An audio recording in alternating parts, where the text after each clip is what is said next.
Check, check, check. What's up, y'all? It's DJ Prince Akeem. Welcome back to Dear Us. Letters to our families, letters to our communities, and letters across all generations. That means generations before us, our generation, and generations to come. What's up, y'all? What's going on? Today, we got another one. All right.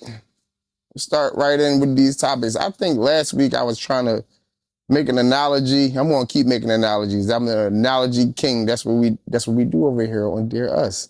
We try to make sure that we can convey what we're trying to say to our target audience, which is you, my fam. What's up? All right. This week, it had Beyoncé and Jay-Z at the Met Gala with Blue Ivy. Okay.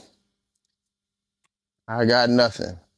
Beyonce and Jay-Z at the Met Gala is amazing. The only thing I would say to that is y'all got to get outside. We got to go out. We got to get dressed. And we got to go to things other than the movies. We got to go to other things other than bowling and stuff like that. You know what I mean? We classy people. You know what I mean? We come from royalty, so I think that we should get out. That's what that's saying to me. When you go to the Met Gala, you get dressed up in your Sunday's best for the year, better than Easter Sunday, and take your date and go out for a nice night, like on their town. And they took Blue Ivy with them. So that's just to say, like, I get y'all don't want to take y'all kids out, but you can, man. Y'all can do some cool stuff. Which brings me to the next thing I wanted to highlight is the Curtis Institute of Philadelphia. Do y'all know what that is? Do you know what the Curtis Institute of Philadelphia is? The Curtis Institute of Philadelphia is the only school in Philadelphia that is free for their students that play an instrument or perform any type of music. They are one of a handful of schools in the whole entire world where it doesn't matter if you're rich or poor, you can go. It's an elite school for elite artists and people who play instruments. I don't got the proper term for it, but we can look it up. That's what we got Google for.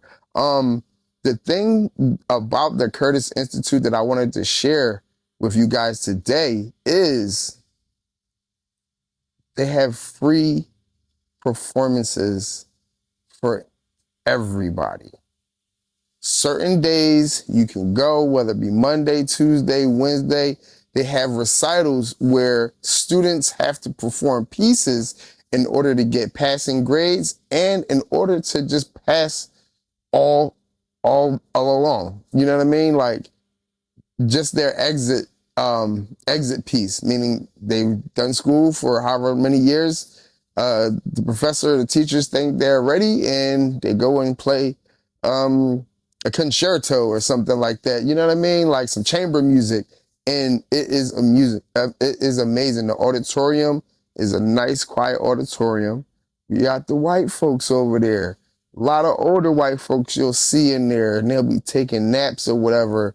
Because listen, man, music, it moves all type of emotions in you. And sometimes, especially when it comes to classical music, because that's what they play.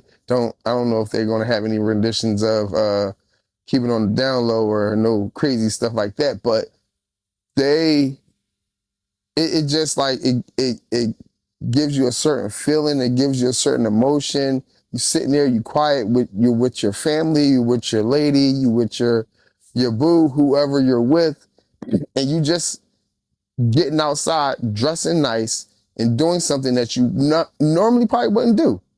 I remember when I first heard about the Curtis Institute, I couldn't wait to take the girl I was talking to at the time. I couldn't wait.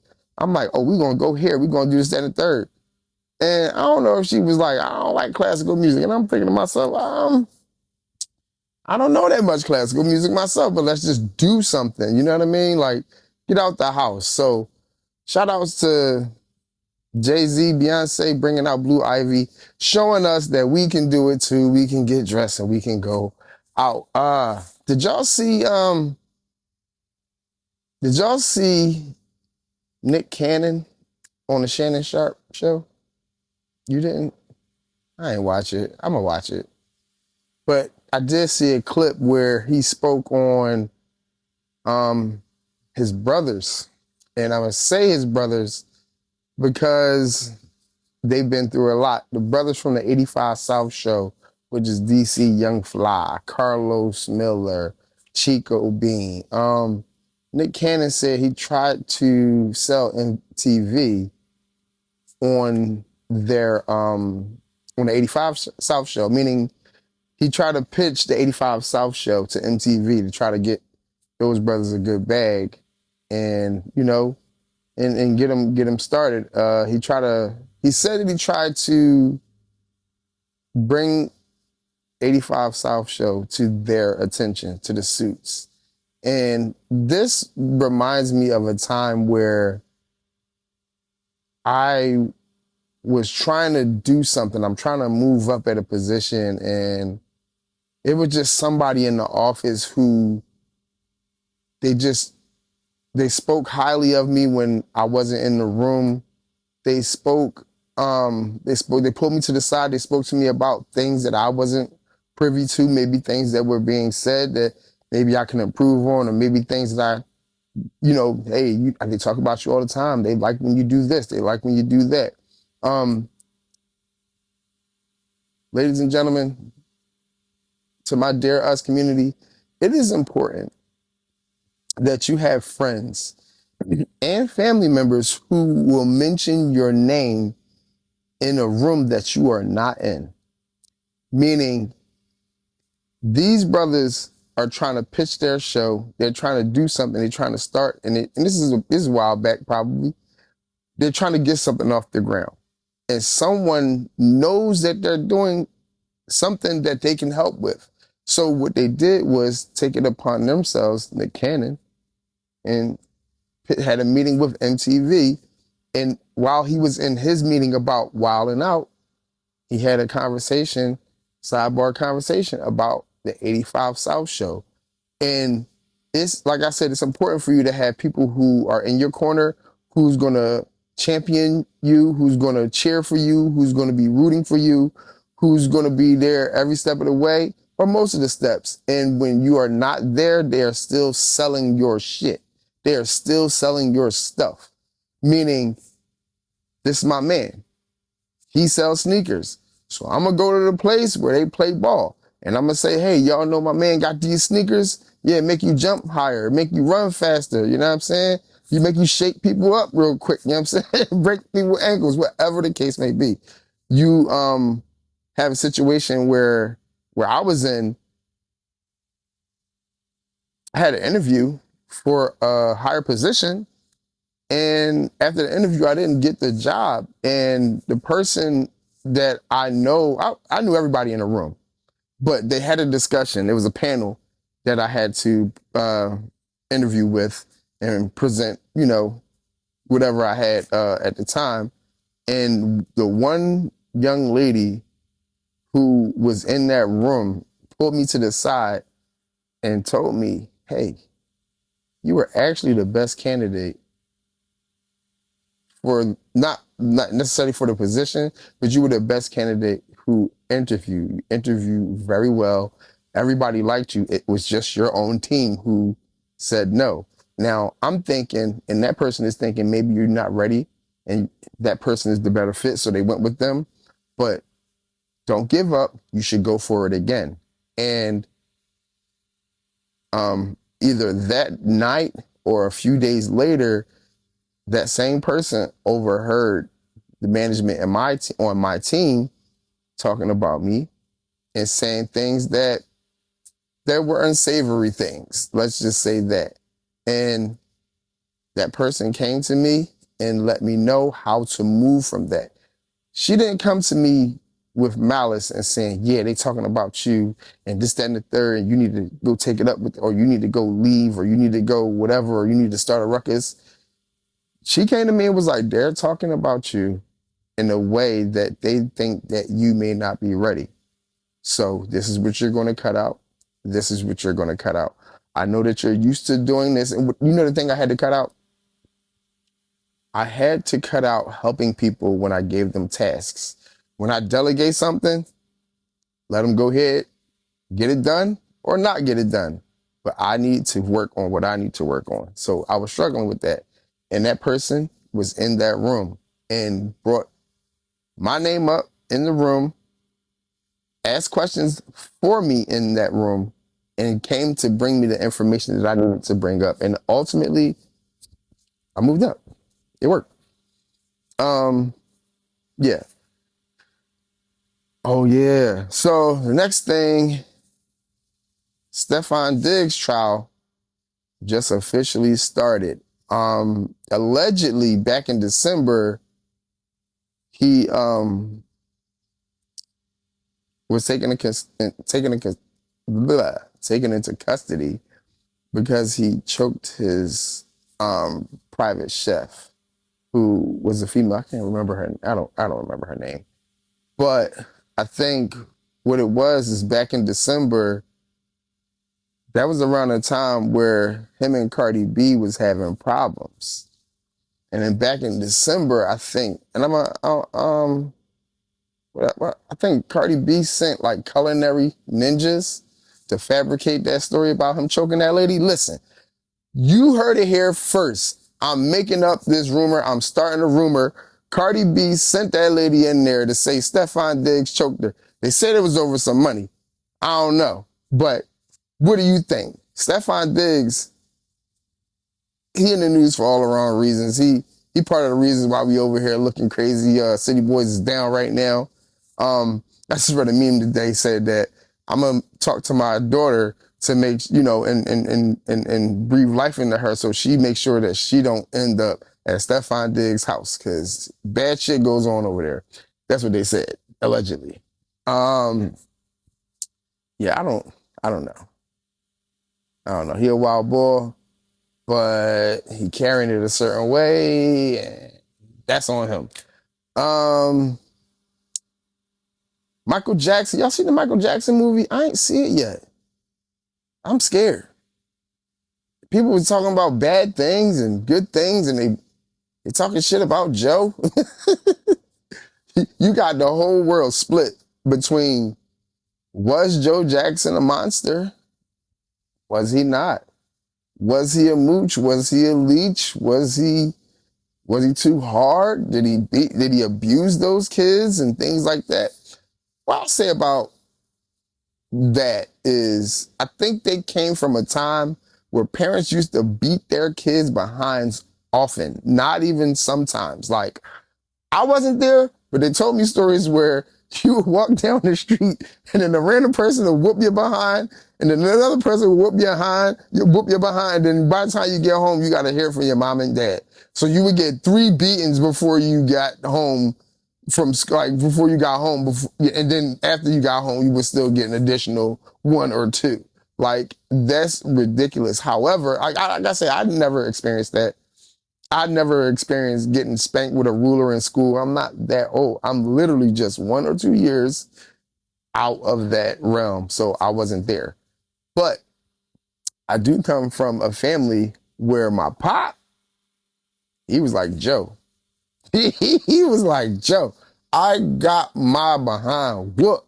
And I'm not mad. I used to resent him like growing up. But these are life or death lessons that I need to see, that I need to learn. And when it comes to my dad, he's an old school dad. So he felt like, I'm going to beat you before the cops beat you. I'm going to go teach you this lesson before you go and embarrass yourself in school. So I think Joe probably did overdo it because that's probably what he knew. He didn't know anything. He did the best that he could. Or do you think he could have did better? Let me know in the comments. A lot of people think that he could have did a whole lot better than just abusing him and everybody else. But I will go see it, and then I will have further notes on it. As of right now, we're just gonna leave it at that. What y'all think in the comments? Did Nia Long portray Catherine? Was her role? Did it come across very well? do you felt like did you feel like you know who Michael Jackson's mother is now that you see the movie? I don't know. We'll see. Um, Black people spaghetti. Is that a thing? What's black people spaghetti? I've seen black people make spaghetti a lot of different ways. I think is it you mixing the spaghetti noodles and the sauce in the pot and cooking it? Is that black people spaghetti? I've seen a lot of black people just put the sauce on top. I don't think that's, I'm not sure. Black people, make more than one spaghetti. You can make the spaghetti for your house that you like. But when you go out or you go feed other people kids and they come over for, learn how to do it more than one way. The black way is good. It's good for us. But having skills outside of the black way, it's not bad. Might come in handy one day. Like, dang, all these years, and I was waiting to make this white people spaghetti. I really don't know what black people spaghetti is. Y'all tell me in the comments what you think it is. I think it's when you mix the noodles and the spaghetti together. And I like it like that. Yo, I'm gonna tell you the truth. My grandma, rest in peace, Shorty. She used to put onions and green bell peppers, and little lion such and such. She used to put mushrooms in the spaghetti. I hate mushrooms. One day, I'm eating spaghetti. I'm tearing it up. I'm like 17. I'm at my grandma's crib. Grandma, you just a mushroom in here? You know I don't eat mushrooms. She's like, what you talking about? You been eating them. I'm like, what you mean? You never put mushrooms in your spaghetti. She's like, I always put mushrooms in spaghetti. I just cut it up real small. And I'm old and I don't feel like cutting it up that much. You gonna eat it or you ain't gonna eat it? I'm like, oh, eat these mushrooms. So mushrooms go in spaghetti. But what I will say, cut them joints up for the people who don't really like it, because that's wild. I've been eating mushrooms in my spaghetti since I was a little kid. I never knew. That's grandma. That's black spaghetti. Moving along. The Sixers. I don't want to talk about them. I don't want to talk about them. In 10,000 years, y'all not even going to know who the Sixers is. They're not even going to talk great. You might know who the Lakers is. You might even know who the Celtics is. We just beat the Celtics. You might even know who they are. But the way the Knicks just whooped our behind last night, and we might come back, but I don't care. I don't feel like it. Next, boundary. So let me talk to y'all. Let me drop a jewel. Let me talk to y'all about boundaries. We all need boundaries. We all need to establish boundaries with people. Some of us with our significant others. Some of us have to establish boundaries with our cousins, with our parents, grandparents. You have to establish boundaries even with your children. And the thing is that it's a proper way of doing it. Y'all, when you want to establish boundaries with somebody, you have to let them know, hey, I don't like that, because that's a boundary, right? I don't like when people talk to me crazy because it makes me upset. But one thing about that I learned about boundaries is that it's not considered a boundary unless there are consequences that come with it. We need to also establish consequences as a result of someone overstepping or crossing our boundaries. Meaning, if I don't like someone yelling at me, because you can talk to me, I'm the person you can talk to, it's not a problem. I speak English very well and I understand and comprehend, and what I don't, I will ask questions. I always do. But if I set a boundary of don't talk to me crazy because I don't like it, that's just a suggestion. A boundary is don't talk to me crazy because I don't like it. And if you do, I will leave. I won't be in the conversation. I will shut down. I will punch you in the face. Whatever the case may be, is a consequence has to come behind the boundary that you set so that people understand, not like you trying to establish fear. It's not about ego or anything. Just so that they understand that there are things that happen as a result of you breaking my trust, of them breaking your trust. Don't let people break your trust, because then they're going to continue to do it. When you have suggestions instead of boundaries,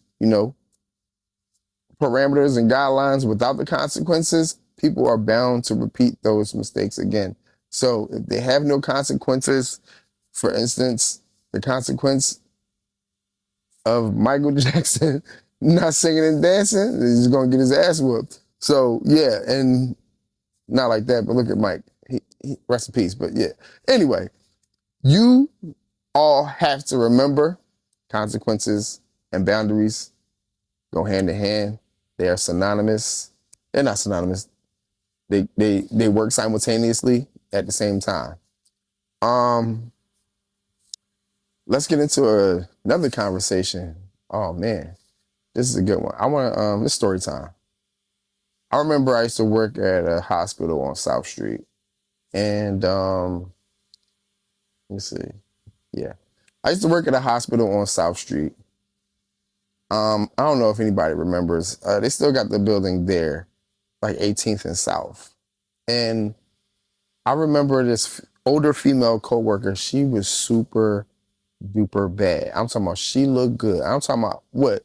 I'm 18, 19 at the time, and I'm working at the hospital, and shorty, like, she had to be like 60 something. I don't know what it was, but you could tell I don't know what she looked like back in the day. If I'm looking at this lady at 60 years old, at 18, back in the day, when I was 18, whatever she looked like when she was 18, somebody might have died over that, man. What I'm telling you, she looked beautiful, stunning. Anyway, we're moving right along. So, hospital coworker one day is having a conversation with me, and I think I'm having like female issues or whatever.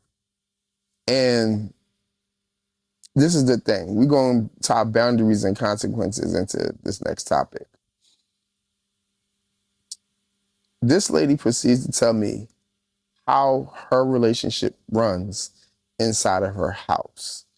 Now, when it comes to relationships, I always say you need to know your person. You need to know your audience. You should be asking questions. You should be also communicating things at all times, just in case. Regardless if you think you'll get in trouble or not, you still need to tell that person the truth, because how would you feel if it were you? As she's describing her relationship, I'm taken aback a little bit, because what she tells me is that her husband is allowed to sleep with other women. Ladies, you don't got to do this. Cover your ears if you don't want to hear this. But for my mature people who just want to hear a different perspective, tap in. This lady says her husband is allowed to sleep with someone else. However, there are rules to it. He can't get that girl number. She can't have his number. He has to come home every night. So that woman is not allowed to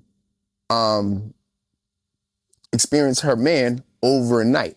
So I didn't understand what she was saying. I was like, well, what are you talking about? She's like, listen, he got to take care of home first. When he get off of work, he has to call home first and check on home to make sure home is fine. I said, okay, I get that. She said, if home is fine, and if I'm out, if I'm doing my thing, if I'm whatever the case may be, and it's Thursday,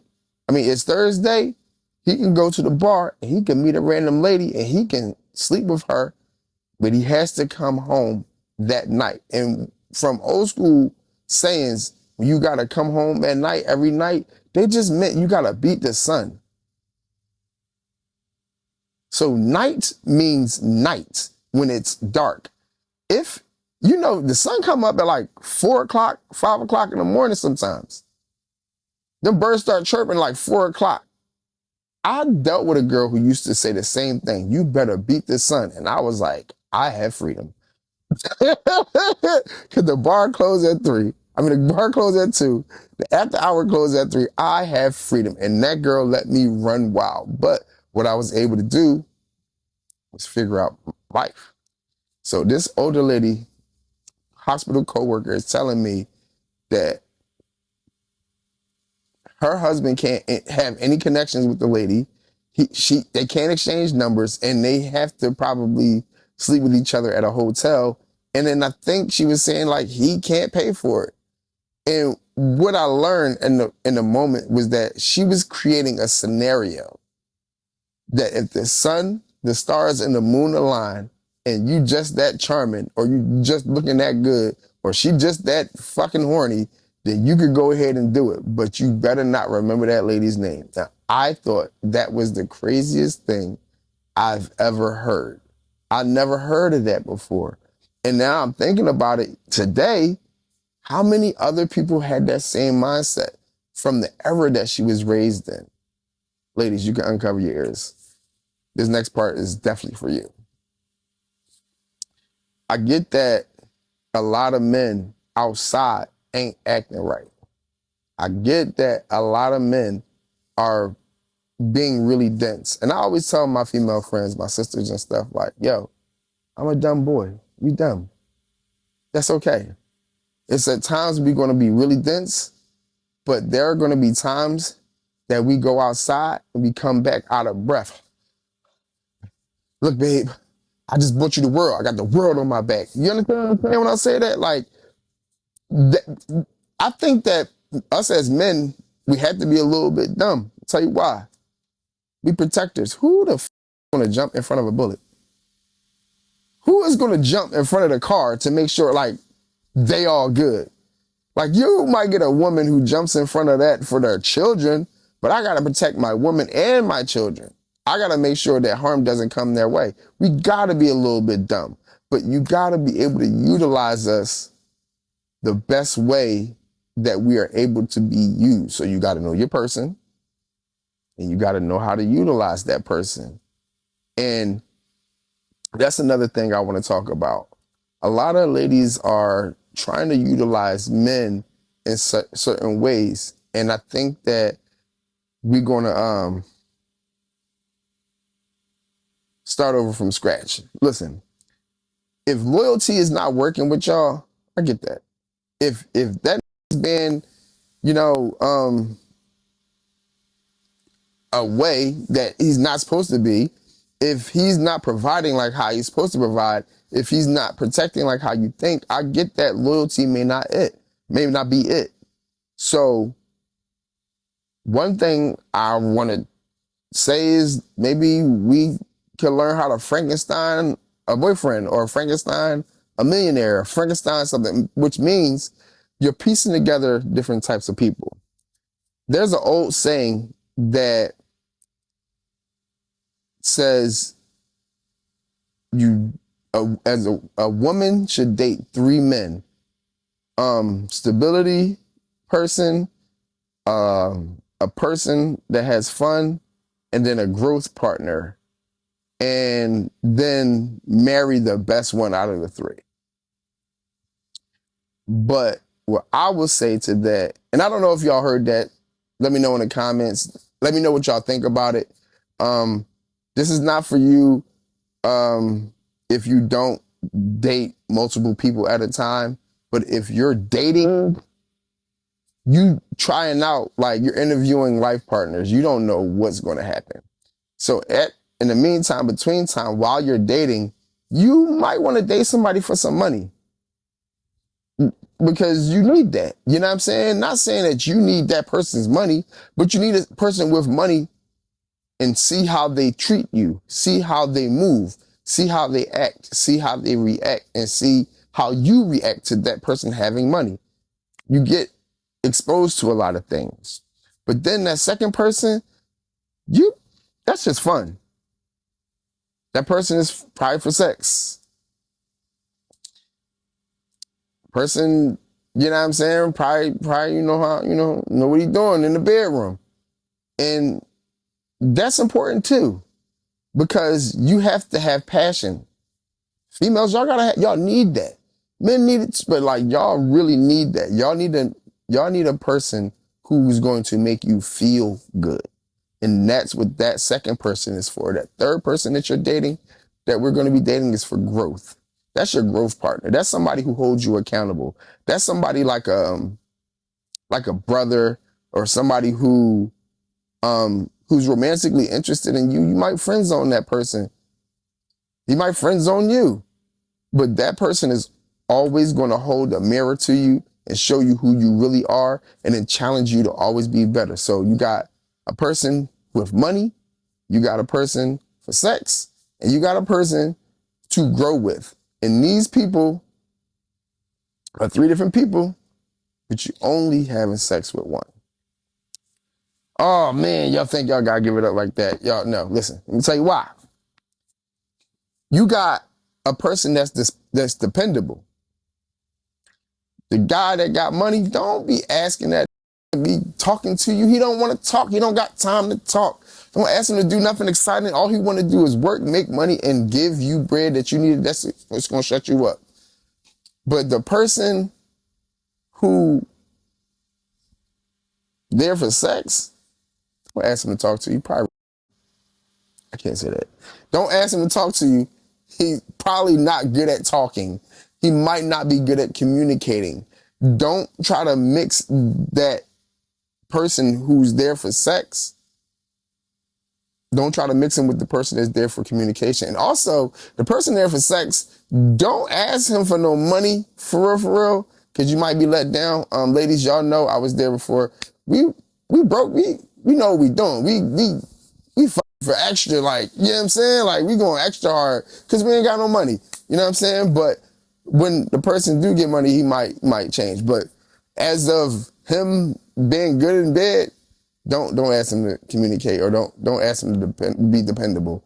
And then the person that's your growth partner, probably like Stuttering Stanley, bro. You don't really try to depend on him for too much of nothing because he got a lot going on. Plus, you really don't probably like him like that, or he probably don't like you like that. But he does not mind communicating with you and talking you through your issues and your problems and listening to you talk about other niggas. And then the person that is like a growth partner, yeah, don't just leave him right there. Don't try to blend these men together. Don't get mad at the person who has money because and if he's not taking you out so much. Like, that's not what he's there for, to be having fun. You go take that money and go have fun with your fun person. That's okay. Listen, also, don't do this without talking to somebody. When you dating these men, you let them know that they are not the only person that you're talking to. A person with money will not care. The person who ain't got no money and you just letting him hit, he will not care. And your friend, he don't care. So just let them know in the beginning, you know what I'm saying, that you're dating. And single means you're not married. You get to see whoever you want to see, especially as I feel like as you can, as long as you're upfront with that person or the people who you are seeing. But what I will say about that, they all marry the best one? No, they all. There's a mother out there. There's a person out there who got all three. And if he don't got all three, 2 out of 3 is not bad. 2 out of 3 is not bad, because then over time, y'all both can grow. If you don't want to grow, that's cool. I'm gonna tell you right now, 2 out of 3 of those things ain't bad. That's all I think. That's all I think I got today for y'all. It's a real short one today. It's okay. Just as long as you got some of the jewels that I was trying to drop. As long as you tune in next week, you might get more jewelry from me. Yeah, that's all I got today.